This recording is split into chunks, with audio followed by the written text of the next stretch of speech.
Bonjour et bienvenue sur l'espace dédié au site mécaniqueuniverselle.net. Le site qui s'efforce de démontrer que l'humanité dans son ensemble évolue vers son ultime perfection. Cette ultime perfection, c'est, selon moi, selon mon analyse, la paix universelle, un fonctionnement totalement universel, donc l'unité du genre humain, la fraternité absolue, l'écologie absolue, un système des humains qui n'ont plus d'impact négatif, aucun, zéro impact sur la planète, des êtres humains qui ne sont plus des loups pour l'homme, mais qui sont juste des frères pour les hommes, donc la fin des frontières, etc., la fin du travail tel qu'on le conçoit aujourd'hui. C'est juste un entretien d'une planète et d'un système qu'on aura trouvé vraiment parfait. Voilà. On va vers cet état-là, on construit cette perfection sans le savoir pour l'instant. On n'en a pas encore pris conscience. Donc on travaille, on améliore cette planète, on se rend bien compte que tout ce qu'on fait, c'est pour améliorer, plus ou moins, globalement, même qu'on travaille pour le bien ou pour le mal, ça fait évoluer le bien au final. Donc on voit bien qu'il y a une sorte de progrès comme ça, on s'en rend compte, mais c'est pas quelque chose de déterminer, on n'en a pas fait une conscience forte. Le jour où on aura pris conscience et où scientifiquement on pourra dire ben oui, l'humanité, elle était à un moment, nous étions des primates naturels, nous sommes des hommes constructeurs, nous avons évolué jusqu'à aujourd'hui, et si on continue, si on trace la ligne vers le futur, si on continue à développer tous les points qu'on développe, la maîtrise progressive du comportement, la maîtrise progressive de notre environnement le mieux possible, la maîtrise progressive de notre questionnement, eh ben, on atteindra ce point, et ce point, c'est la perfection. Pour l'instant, on ne l'a pas encore fait, mais c'est en voie d'être fait.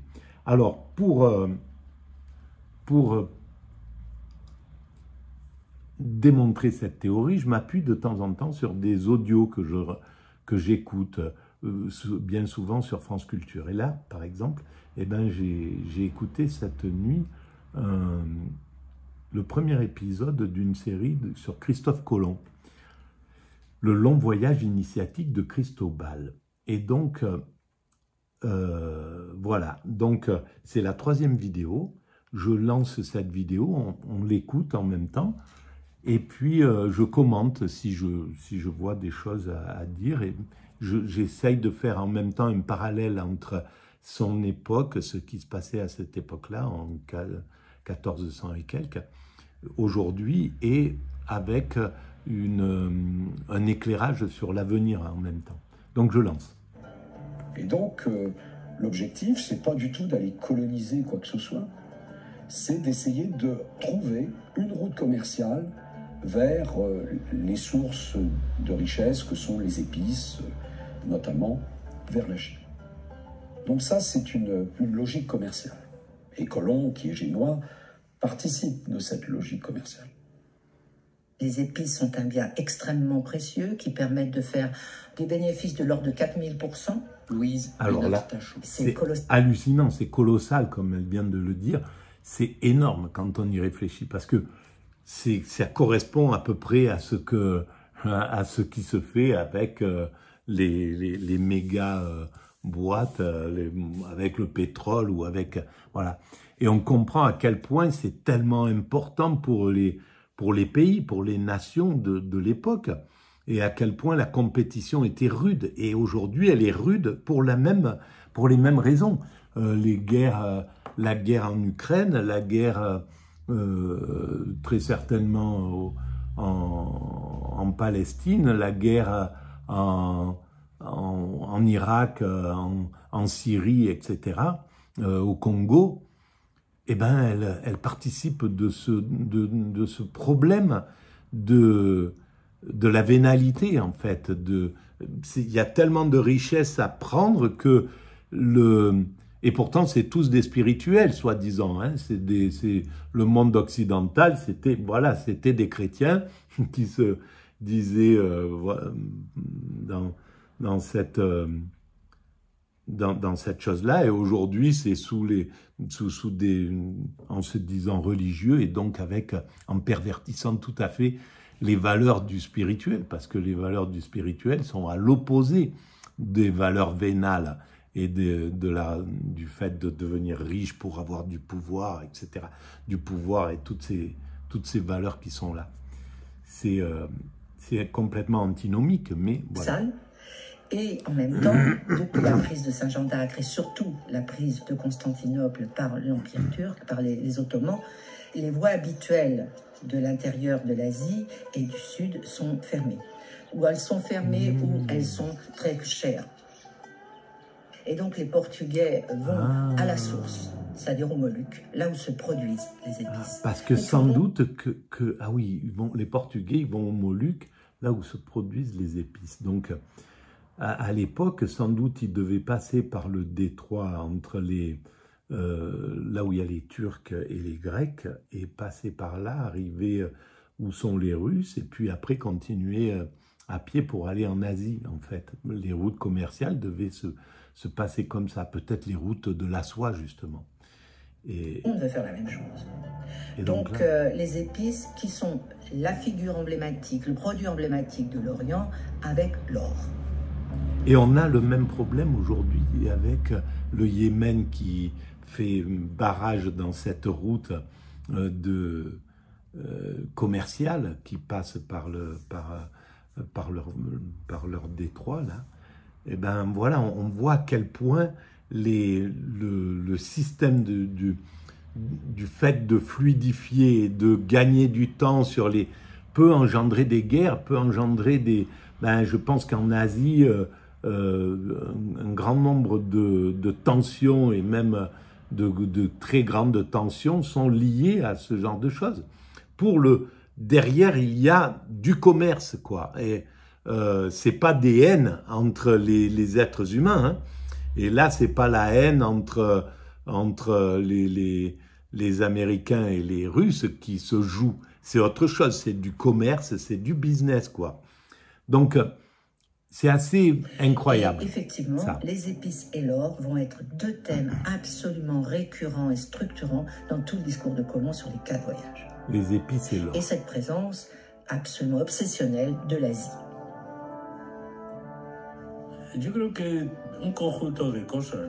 On peut dire qu'il est motivé par plusieurs choses. En premier lieu, l'or et les épices, évidemment. Mais il y a aussi chez lui une motivation religieuse. Pourquoi pas mystique, avec sa quête de la mine du roi Salomon. Dans l'imaginaire espagnol de l'époque, cette croyance était profondément ancrée. Il aurait existé dans le Pacifique Sud l'île de Salomon, où se trouverait la mine d'or du roi Salomon, découverte par les Espagnols. Je crois que dans l'esprit de Colomb cohabite le désir de s'enrichir, de devenir quelqu'un d'important, avec une motivation religieuse. Tout cela est cohérent dans son esprit, car ces îles de Salomon, si elles étaient quelque part, c'était précisément dans la mer de Chine.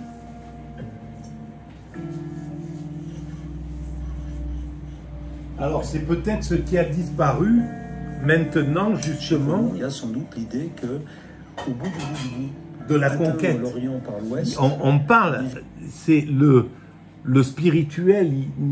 Alors, je ne sais pas, parce que je ne suis pas dans la tête de ces faucons, par exemple, américains, qui se disent pour le christianisme ou pour le judéo-christianisme, etc., qui sont dans cette lutte avec l'islam, etc. Voilà.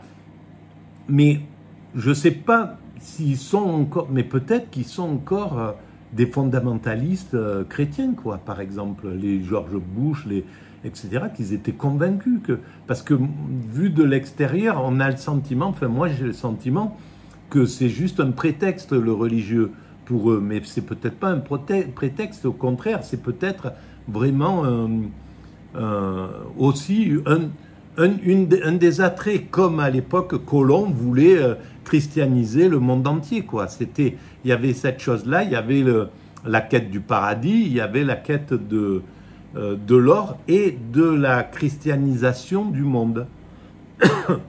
Donc d'une quête universelle, mais pervertie parce qu'elle n'était pas universelle.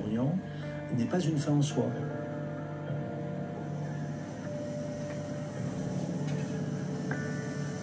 La fin, ce serait vraisemblablement d'accumuler les moyens financiers de faire une nouvelle croisade pour reconquérir Jérusalem. Et là, ça en fait vraiment un médiéval, il n'y a aucun doute. Là, c'est un homme du Moyen-Âge. Ça n'a aucun sens de distinguer l'homme à la recherche du marché du mystique. Hein. D'accord. L'idée commerciale versus religieux, je pense que pour quelqu'un du XVe siècle, ça ne veut pas dire grand-chose. C'est nous qui pensons comme ça. Ah, voilà, ça c'est intéressant, cette vision.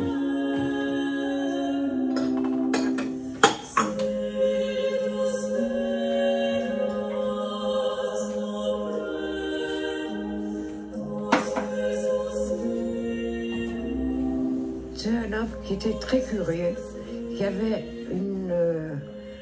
envie de savoir, de connaître. Et ça, je crois que c'est la chose la plus importante de Christophe Colomb. Il avait un goût pour savoir plus, pour apprendre. Il n'a jamais été à l'université. C'était un autodidacte. Il n'avait pas une culture très forte, je crois. Bon, Pero de todas maneras, hay una cosa que demuestra que era un... Je me retrouve là-dedans. Voilà, je suis dans le même, et peut-être un peu génois d'ailleurs, quelque part, j'en sais rien dans les origines, mais c'est clair qu'il y a quelque chose dans l'autodidacte qui est motivé par un besoin de vaincre quelque chose qui donne une force inouïe en fait, parce que la mécanique universelle, c'est ça, c'est le même. La découverte, voilà, il y a quelque chose de similaire, et c'est pour ça que ça m'intéressait aussi, entre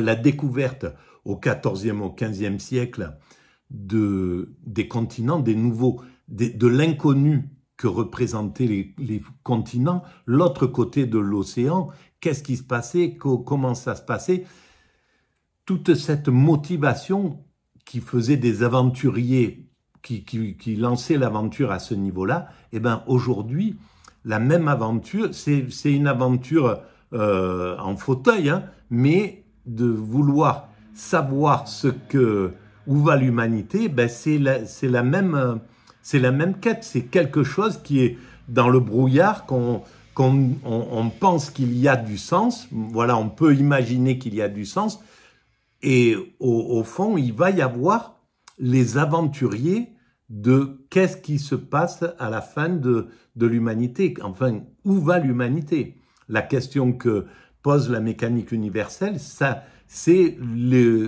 peut correspondre à ces nouveaux aventuriers, en somme, à une sorte. Il y a les aventuriers qui vont aller découvrir avec des fusées comme les Elon Musk, etc., qui veulent aller sur Mars ou quoi que ce soit. Mais pour moi, ça c'est obsolète, c'est plus, même si on arrive là, même si on va un peu plus loin, on va avancer dans tout ça. Mais il y aura peut-être l'aventure de chercher s'il y a d'autres vies, d'autres formes de vie, si on est les seuls. Ça continuera cette aventure-là. Découvrir les terres qu'on arrive à analyser de notre Terre sur Mars ou quoi que ce soit, on arrive à savoir à peu près ce qui se passe. c'est une chose. Mais je pense que une des grandes aventures, c'est où va l'humanité. S'il y a un élément qui prouve que c'est un homme cultivé, c'est son écriture. Il écrit très bien. Il fait des fautes en espagnol, qu'il mélange avec le portugais, mais sa calligraphie démontre que c'est un homme qui a beaucoup écrit. Ce que nous savons, c'est qu'il connaissait le latin, un latin approximatif. Il lisait des livres en latin. Donc Ceux qu'il possède, un ceux autodidacte qu'il s'achète sont en latin. qui s'est formé. En ce qui concerne le livre de Marco Polo, on sait que c'est un marchand anglais qui le lui envoie avant de partir pour son 3e voyage, en 1497 ou 98. C'est à ce moment qu'il possède le livre de Marco Polo. Il est probable que ce soit pour démontrer qu'il est bien arrivé aux Indes qu'il s'achète tous ces livres.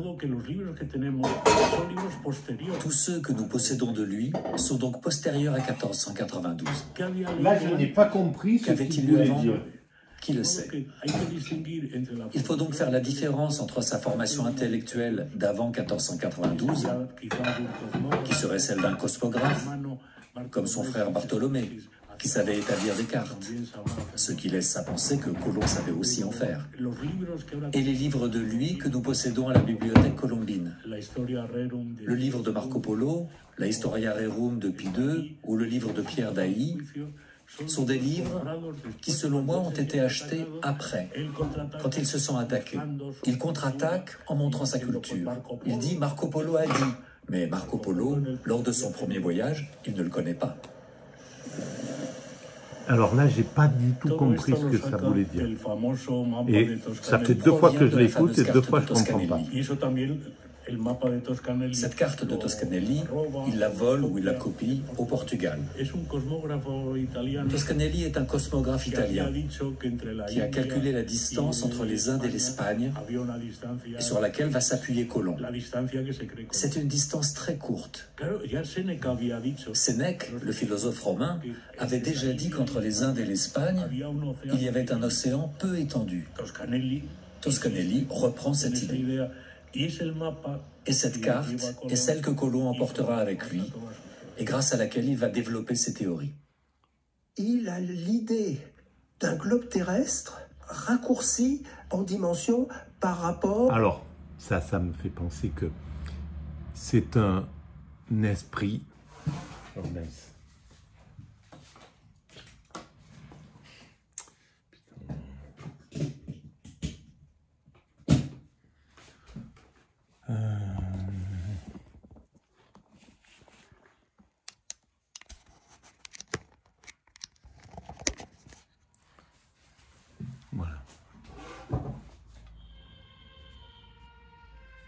Voilà, je suis désolé, je suis tombé sur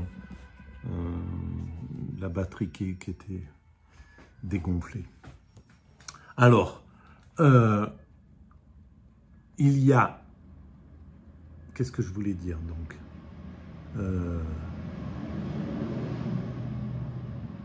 Ah mince, j'ai avalé. À ce que la Vulgate à l'époque enseignait, qui était un peu plus de 40 000 km de circonférence. Et pour lui... Voilà.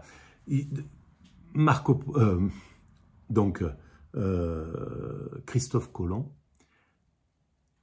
était, à mon sens, baigné dans un esprit hypermétrope. C'est-à-dire que il y a 2 façons un peu de voir le monde, hypermétrope, myope, et peut-être une façon intermédiaire, mais schématiquement, je le vois comme ça.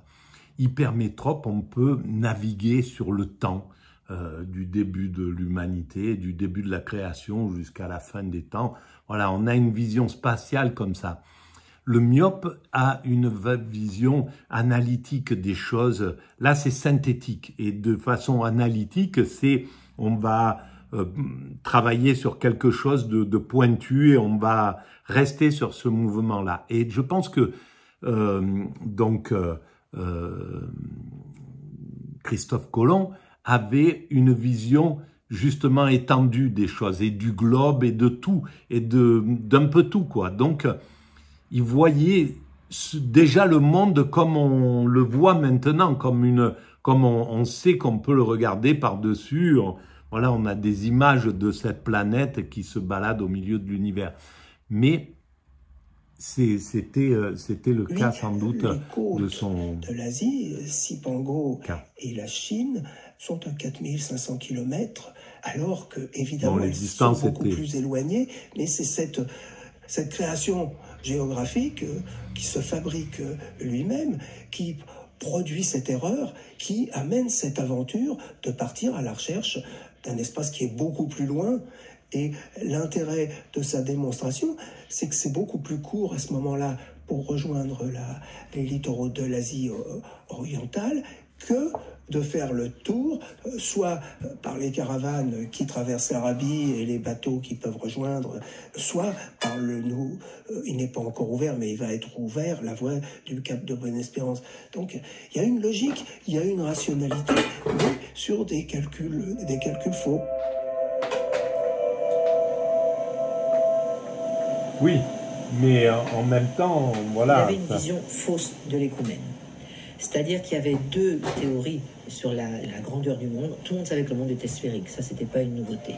Ça, le problème, c'était intéressant. quelle taille il a. En 1400. Et quel est le rapport qu'il y a entre les surfaces de terre et les surfaces d'eau. Il ne faut pas oublier que si on commençait à connaître l'Afrique, eh bien, la taille de l'Europe et d'une partie de l'Asie, on ne connaît pas l'extrême Asie. On ne sait pas jusqu'où va l'extrême Asie. Sur la carte de Ptolémée, c'est une masse sans définition. Deux visions, deux théories. L'une disant qu'il fallait estimer la taille du degré, le multiplier par 360 pour avoir une idée de la taille du monde. Et il y avait Martin de Tyr et Ptolémée qui ne donnaient pas les mêmes chiffres. Et que l'on se fonde sur Martin de Tyr, qui nous donne la Terre plus petite qu'elle n'est. Alors ça, c'est quand même vraiment intéressant parce que cette quête de savoir sur quoi nous sommes, enfin, c'est héroïque. C'est pour ça que l'homme, nous sommes tous des héros en fait. L'humanité, c'est le principe du héros. Et d'ailleurs, les 12 travaux d'Hercule, ils correspondent exactement à tout ce que doit entreprendre l'humanité, nettoyer les écuries d'Augias, terrasser le Minotaure, la perversion narcissique d'une Minotaure, etc., etc. On a toute la logique de l'évolution humaine. Et ça, d'ailleurs, j'en ferai une vidéo de ça, parce que ça fait longtemps que j'avais écrit ça. Et donc, c'est quand même beau, cette quête de vouloir comprendre comment est fait ce monde. Enfin, c'est... Voilà, on ça, est c'est pour la première partie trop de l'énoncé. bloqué pour comprendre, pour voir la beauté de tout ça. Il y avait une théorie disant que les 6/7 du monde, c'était de la Terre. Ce qui veut dire que l'Eurasie était gigantesque. Voilà. Et que 1/7 seulement de la surface du globe, c'était de l'eau. Et il y avait la théorie différente, qui était la plus soutenue par les cosmographes, disant que la moitié du globe était des terres et la moitié de l'eau. Et c'est la raison pour laquelle, lorsque Colomb se présente la première fois au roi catholique et qu'il montre son projet, les rois catholiques qui convoquent les cosmographes de Salamanque pour estimer ce projet, tous disent « mais c'est plein d'erreurs, les calculs sont faux ». Et il est répudié. Voilà, comme quoi, et aujourd'hui c'est la même chose. Ceux qui affirment que ça c'est vrai, que ça c'est faux, bien souvent en science, au niveau scientifique, ça risque d'être dépassé dans 2, 3, 4, 500 ans. C'est clair que, voilà, ça devrait nous donner de l'humilité, en fait, de comprendre ça. Et c'est pas le cas, ça nous donne pas de l'humilité, en fait. On retire pas grand-chose du passé, ou pas assez, du moins. C'est-à-dire qu'il croit l'océan beaucoup plus petit qu'il n'est, et l'Asie beaucoup plus grande qu'elle n'est. Et comme la taille du globe lui semble beaucoup plus petite, au total, il pense arriver assez facilement et assez vite à toucher les terres asiatiques. Ce qui ne sera pas le cas. Voilà, c'est ça le truc, c'est que Donc, heureusement qu'il ne savait pas le temps que ça allait mettre, que ça allait prendre. Peut-être, justement. C'est ça qui est vraiment intéressant. Heureusement qu'on ne connaît pas le travail que ça demande, une œuvre. Et ça me fait penser que quand j'ai entrepris la mécanique universelle, je ne savais pas du tout écrire et j'arrivais pas à me concentrer plus de 5 minutes sur l'écriture. Et au départ, j'étais convaincu que j'arriverais pas à écrire cette théorie. J'en avais fait que le squelette, tout le squelette d'ailleurs. Et je disais, c'est pas pour moi. Je l'ai envoyé à des scientifiques, à des philosophes, en me disant, voilà, moi je peux pas l'écrire, je vous envoie ce que j'ai découvert, etc. En pensant que c'était inouï, bien sûr. Comme je connaissais pas du tout, je savais pas que d'autres avaient déjà pensé à tout ça. Et donc, mais quand je me suis mis à écrire, au tout début, je me souviens que chaque fois, je me disais, quand je commençais à écrire, je me disais, dans 15 jours, j'ai fini. Dans 8 jours, j'ai fini. Et puis, je travaillais une dizaine de jours, 15 jours, et je reprenais, dans 15 jours, j'ai fini. J'avais toujours le sentiment, il y avait quelque chose qui me poussait à penser comme ça. Et ça, c'était en 1999, en l'an 2000, on va dire. Et donc, de mois en mois, ça me faisait travailler comme ça. Et sur les 2 ou 3 ans où j'ai réalisé toute la mécanique universelle, il m'a fallu à peu près 2 ou 3 ans, jusqu'en 2003 environ, j'avais bouclé la théorie comme il faut. Eh ben, il fallait que je repousse tout le temps, que je dise, que je me rassure en me disant, bon, parce qu'il y avait beaucoup de souffrance. J'arrivais pas à me concentrer. C'était quelque chose c'était d'un pénible pour essayer de lire, de rester là pour faire une belle phrase. Mon cerveau voulait aller plus vite que ce que je pouvais écrire, que ce que je pouvais penser. J'avais jamais fait d'études, j'avais jamais écrit, j'avais jamais rédigé de rédaction ou des choses comme ça. Donc je savais pas rédiger, c'était une plaie. Et puis tout doucement, j'ai fait pendant les 3 ans, ça a été vraiment dur, laborieux. Et après, je l'ai pris avec plus de douceur et ça s'est amélioré. Maintenant, je peux écrire. C'est difficile encore pour moi. C'est pas quelque chose qui m'est naturel, mais je pense que pour beaucoup de gens qui écrivent, c'est le cas. Et donc, je bataille, mais c'est beaucoup plus fluide, quoi. Et je mesure maintenant la progression qu'il y a eu.